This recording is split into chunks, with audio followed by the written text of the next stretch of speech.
Well, he was a very strict, good father. He left a lot of the looking after of the family to my mother because he was always busy with politics and with his responsibilities. But you knew he was there, you knew what he thought, you knew what he expected.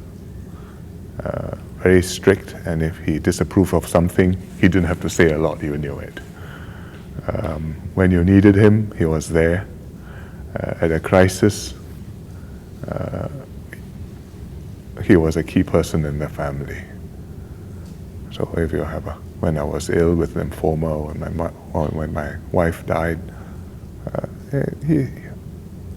you depend on him for support. Not just what he says, but just being there and knowing that things will be okay.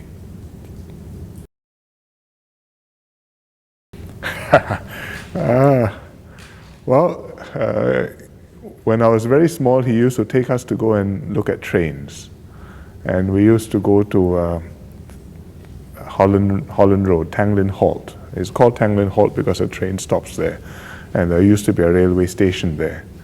And we would go there in the evenings and watch a train come, and the rail exchange tokens with the station master, and then it goes on. And a great thrill and outing for us, for me. I was very small then, must have been 5, 6 years old max. And we would do that. When we went up on holidays, we went to Cameron Highlands. I went as a very small child.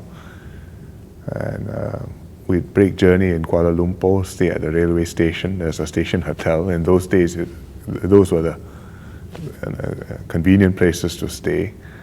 And you go and look at the trains on the platform. He played golf, so as a little boy, he encouraged me to pick up the game.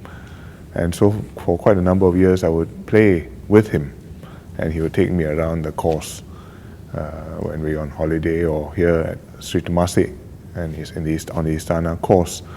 And that's a chance to have to spend time with him and chat with him. So, I mean, he didn't do frivolous things, but he had time for the family.